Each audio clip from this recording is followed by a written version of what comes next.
امام حسن مجتبی علیہ السلام، امیر المومنین علی ابن ابی طالب علیہ السلام اور سیدۃ النساء العالمین فاطمہ الزہرا سلام اللہ علیہا کے پہلے فرزند تھے۔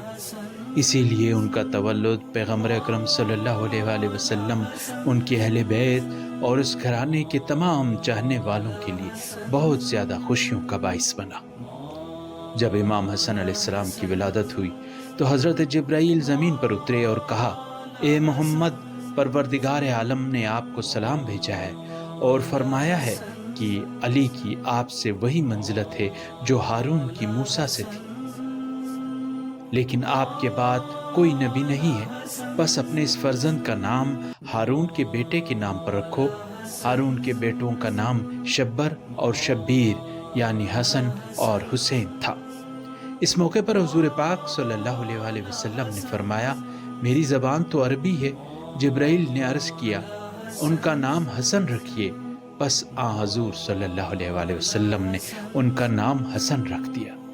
جب امام حسن علیہ السلام کی ولادت ہوئی اور آپ سرور کائنات صلی اللہ علیہ وآلہ وسلم کی خدمت میں لائے گئے تو رسول کریم بے انتہا خوش ہوئے اور ان کے دہن مبارک میں اپنی زبان اقدس دے دی۔ بحار الانوار میں ہے کہ حضرت صلی اللہ علیہ وآلہ وسلم نے نوزائیدہ بچے کو آغوش میں لے کر پیار کیا اور داہنے کان میں اذان اور بائیں کان میں اقامت فرمانے کے بعد اپنی زبان ان کے منہ میں دے دی۔ امام حسن علیہ السلام اسے چوسنے لگے۔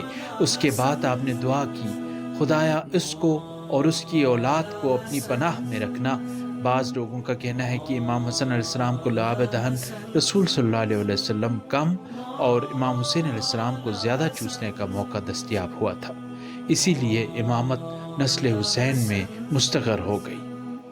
بعض تاریخی روایتوں کے مطابق جزیرۃ العرب کے لوگ اس سے پہلے حسن اور حسین جیسے ناموں سے واقف نہیں تھے کہ وہ اپنے بچوں کے لیے نام رکھتے۔ یہ دونوں نام خدا کی طرف سے پیغمبر صلی اللہ علیہ وآلہ وسلم پر وحی کیے گئے تاکہ حضرت صلی اللہ علیہ وآلہ وسلم علی علیہ السلام و فاطمہ سلام اللہ علیہا کی اولاد کو یہ نام دے۔ امام حسن مجتبی کی باوقار اور متین شخصیت تھی۔ آپ غریبوں کا بہت خیال رکھتے تھے، راتوں کو ان کے درمیان کھانا تقسیم کیا کرتے تھے، ان کی ہر طرح سے مدد کیا کرتے تھے، اسی لیے سارے لوگ بھی آپ سے بے پناہ محبت رکھتے تھے۔ آپ نے اپنی زندگی میں 2 بار اپنی ساری دولت و ثروت غریبوں اور فقیروں میں تقسیم کر دی تھی۔ 3 بار اپنی جائیداد کو وقف کیا تھا، جس میں سے آدھی اپنے لیے اور آدھی راہ خدا میں بخش دی تھی۔ امام حسن مجتبی علیہ السلام نہایت شجاع اور بہادر بھی تھے۔ اپنے بابا امام علی علیہ السلام کے ساتھ جب آپ جنگ میں جاتے تو فوج میں آگے ہی آگے رہتے۔ جنگ جمل اور صفین میں آپ نے بہت زیادہ خطرناک جنگیں لڑیں۔ حضرت علی علیہ السلام کی شہادت کے بعد آپ نے صرف 6 مہینے حکومت کی تھی۔ امام حسن مجتبی کی 7 سال تک پیغمبر اکرم صلی اللہ علیہ وآلہ وسلم کے ساتھ رہے۔ رسول اکرم صلی اللہ علیہ وآلہ وسلم اپنے نواسے سے بہت پیار کرتے تھے۔ کبھی اس کو اپنے کاندھے پر سوار کرتے اور فرماتے، خدایا میں اس سے محبت کرتا ہوں، آپ بھی اس سے محبت فرما، اور پھر فرماتے، جس نے حسن اور حسین سے محبت کی اس نے مجھ سے محبت کی، اور جس نے ان سے دشمنی کی اس نے مجھ سے دشمنی کی۔ امام جعفر صادق علیہ السلام فرماتے ہیں، امام حسن علیہ السلام اپنے زمانے کے عابد ترین اور زاہد ترین شخص تھے۔ جب موت اور قیامت کو یاد فرماتے تو روتے ہوئے بے قابو ہو جاتے تھے۔